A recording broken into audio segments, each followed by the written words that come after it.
Mississippi State head basketball coach Chris Jans once again joins the Marching to Madness college basketball podcast from Starkville, Mississippi.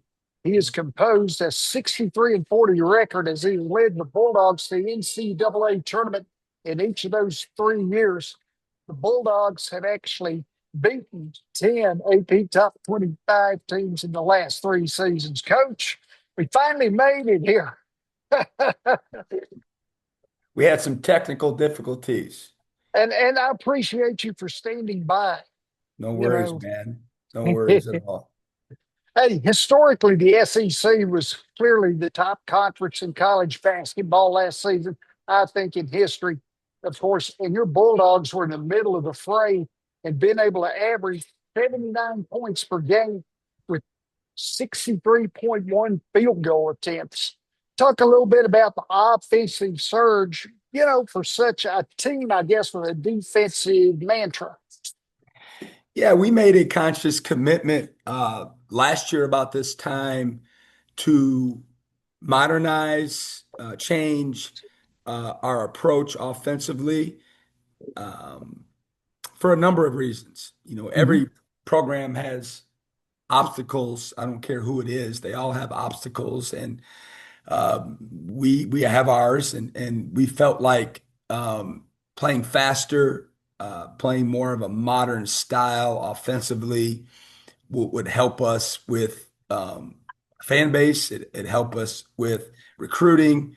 It help us with our current players, wanting to play that style that they're trying to emulate and want to Mhm. be one day in the NBA. And for me, not playing that style or coaching that style as a head coach, it was different. It was different. It was not something that I was accustomed to.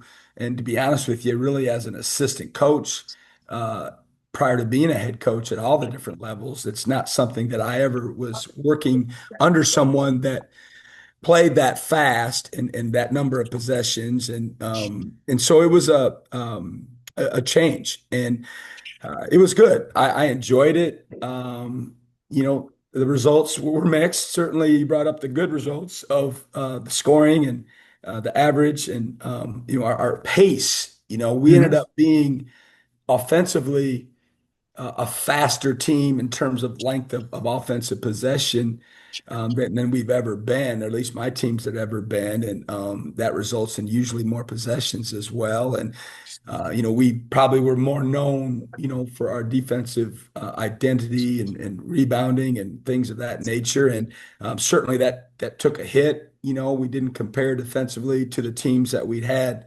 at Mississippi State the prior 2 seasons. And so now this year the goal is to to be better in that end than we were, and maybe tweak some things on both ends of the floor that will allow us to do that. But at the end of the day, I loved being a part of that change and loved the style. I think our fans enjoyed the games even more. But at the end of the day, it's a bottom line business, and it's all about putting your team in the best position to try to win as many games as you can. What are things you need to, I guess, bring back into your defense with the stylistic change?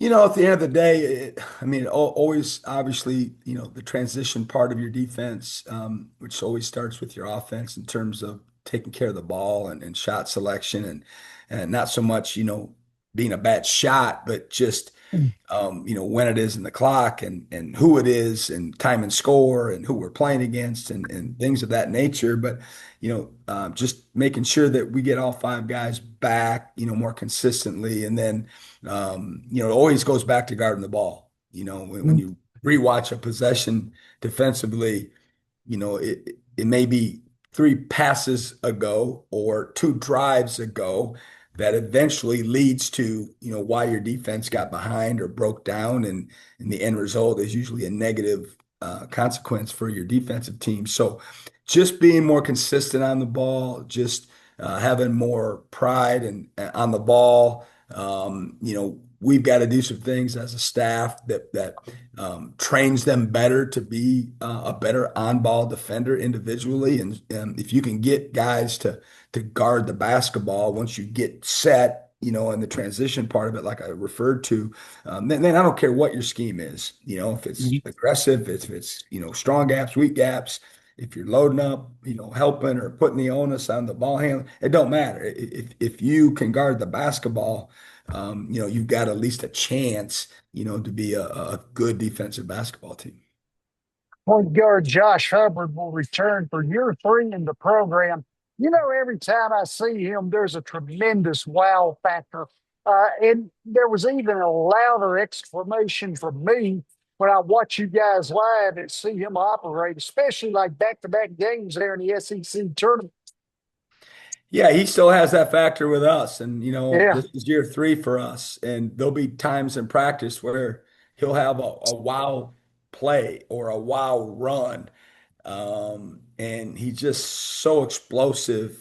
And people, ask about him all the time, obviously. And the great thing about Josh is I never get tired of talking about him because he's a better person than he is a player. I know that's cliche-ish, and a lot of people throw that around, but I can promise you, getting to know him like I have over the last, since I've arrived, basically Mhm. through the recruiting process, and then obviously as a player-coach relationship, and he's a special kind of human being, and he really is a better person than he is a player, and obviously he's a heck of a basketball player, so that's saying a lot. But he's shown growth already. We're not at the halfway point of the summer, but it's creeping up on us, and he's already shown some improvement in his overall game.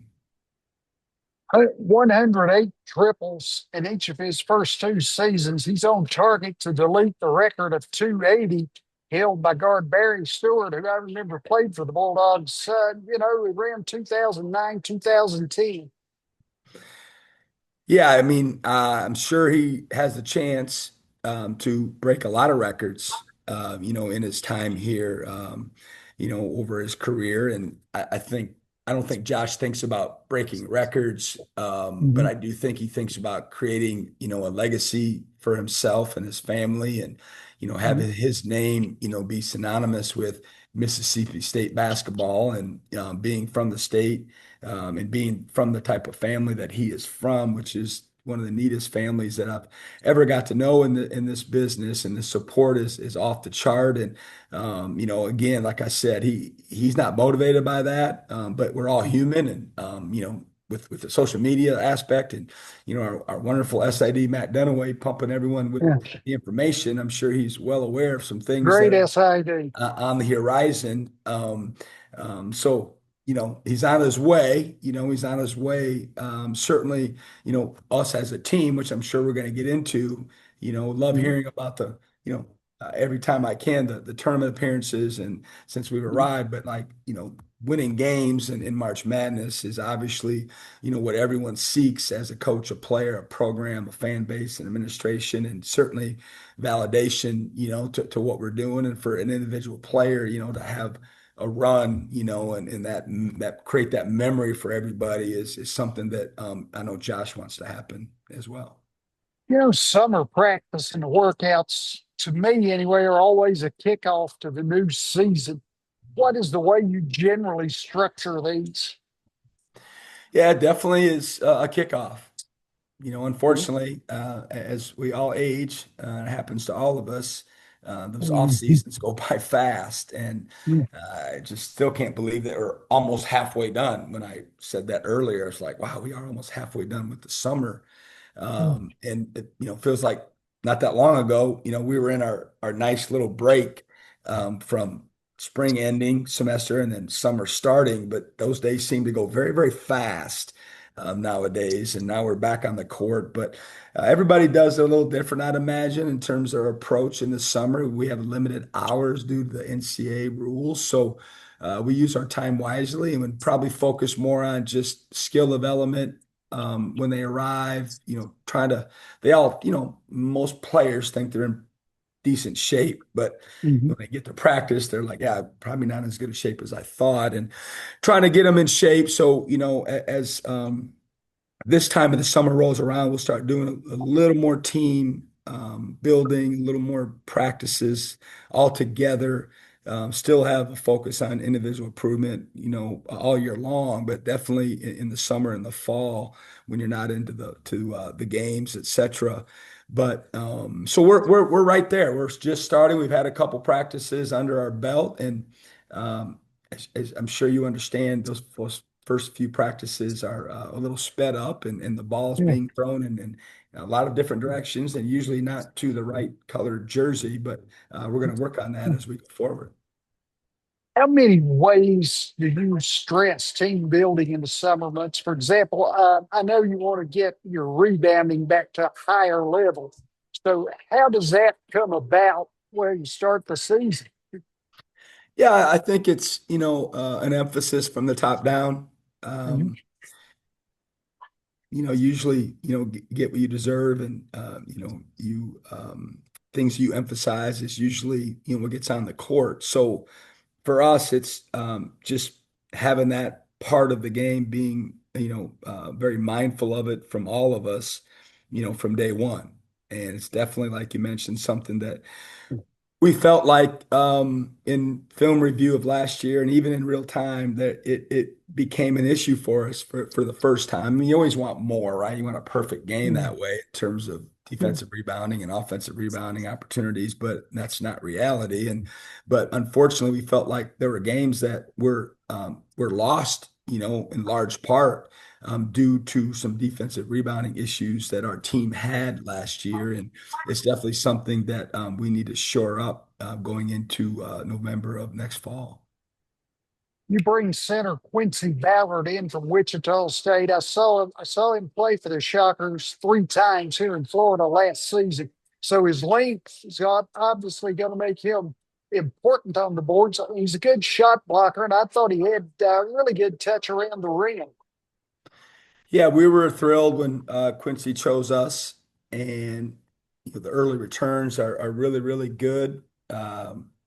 He's just big. I mean, that's the thing that Yeah. jumps off the table at me is Mhm. I've been working with him for 3 weeks now, and I still think, gosh, he's a big human being, when you're on that court. But more importantly, he is a hardworking kid. He's a nice kid. He's got the right mental approach. He's trying to get better every day. He's excited about being here. We're excited about having him, and he's from outside looking in. He's done a good job of immersing himself, into our culture, into our team, and developing relationships. And who knows, how things go, but certainly on paper, he's someone for us that has Mhm. to play a big role.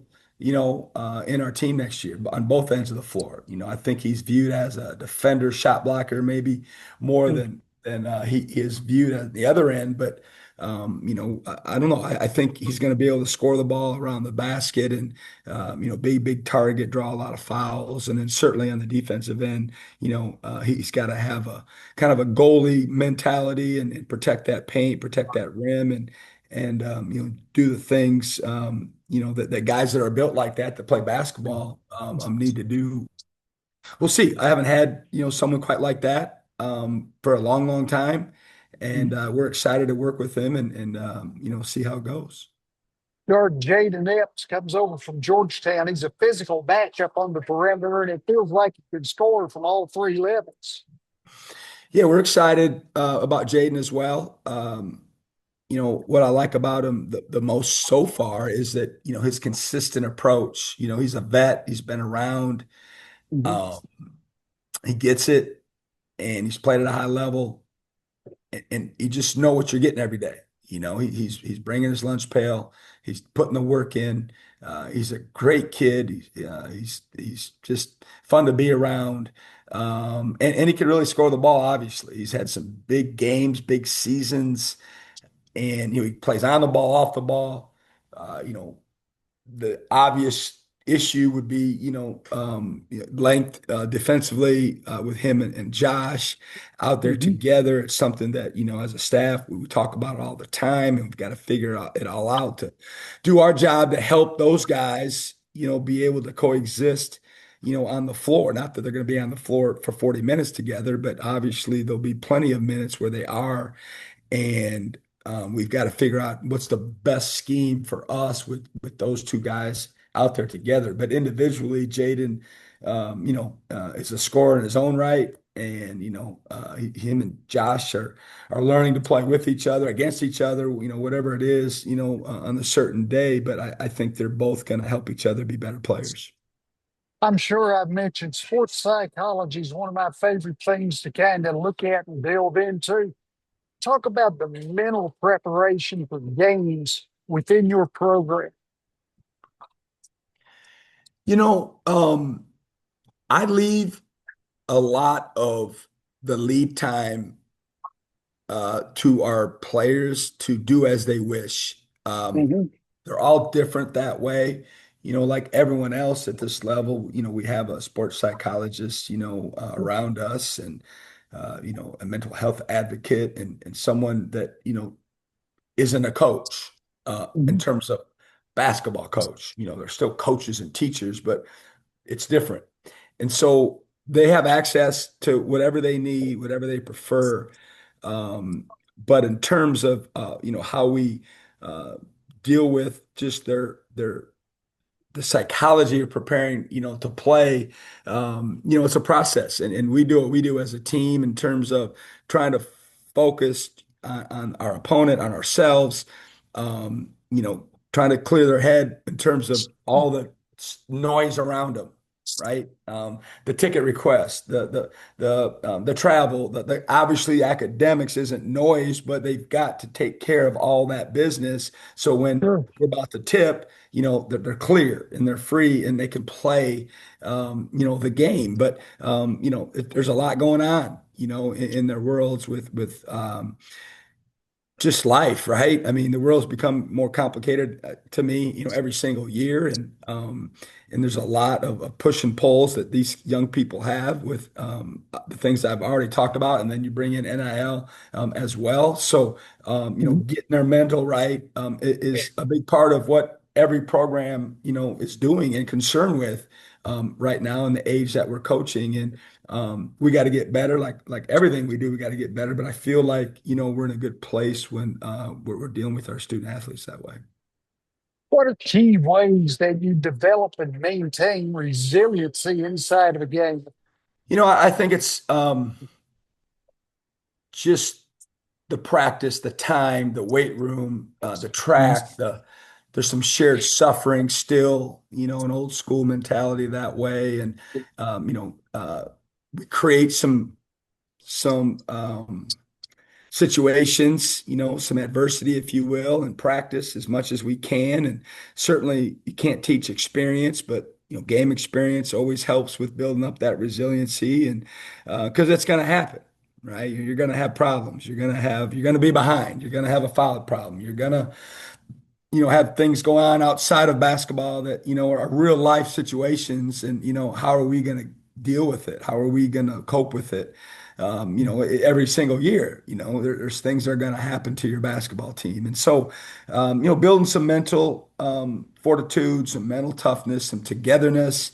I think you asked earlier, team building, you know, I always go back and forth with that. In terms of how much and when and where are we at with the meshing of our group and in the summer and the fall you probably have a little more time to do things together off the court, if it's bowling or going out to eat or watching a game or whatever the case is, and you can go all in on that, and that could be the big part of what you do, or it could be a part of what you do. And for us, it's a part of our process. And we're going to be doing some things here in the next few weeks off the court, outside of basketball. Try to just to get to know each other and build those bonds that every coach seeks for their teams and that togetherness. So eventually, when they hit the hard times, right? They play for each other, they compete for each other, and they're there for each other. And we'll see. Hopefully that team, or excuse me, this team will have some of those characteristics this year. Last thing, coach, in all the levels, you're the head coach and an assistant. how much do you tweak the strategic approach from game to game during a season? Do you have to do it more for some opponents and maybe kind of chill with other opponents? Yeah, I love the word chill, but I wouldn't use that word in talking about preparing for another opponent. My Um, bad. no, I all got a good. foul. Um, yeah, I mean, we're not afraid to tweak major parts of what we do. You know, everyone's different that way. Some people are all about this is how we're going to defend or this is how we're going to run offense and we're going to make them adjust. And I get that mentality too. I don't know, but if for whatever reason, just worked out that way to prefer to game plan a little bit more and we're like everyone scouts, you know, everyone goes to the nth level, with especially at this level with the staffs, number of people you have involved, you know, they got to do something, right? And so we know everything there is, like everyone else does, that we're playing against in the league about each other. And, you know, but the difference is, you know, how much are you willing to tweak and change what your base is on both ends of the court? And you answered your own question, and it's a lot for some teams and not so much chill, you know, with some teams. It just kind of depends on their style and your style. If it's a good matchup, at least from our perspective, then maybe we don't tweak as much. But it's game to game. It's game to game, and usually there's some point in the season where I'm gonna, you know, get internally upset at myself because I've tweaked too much. How did we get here?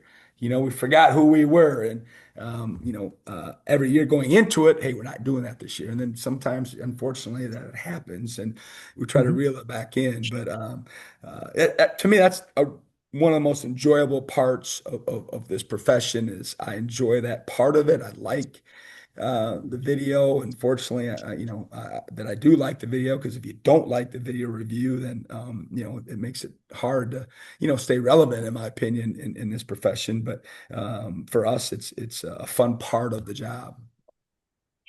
Coach Chris Jans, one of my favorite parts, listening to coaches like Coach Jans do the professorship coach inside the game. Well, Ken, I love our chat every summer. Yeah, Glad to hear you're doing great. You look yeah. great. Thank Hopefully, you. Yeah, hopefully everything's still good and it is. It's enjoy the rest of your time, man. And I'm sure we'll cross paths when the ball starts bouncing again in November.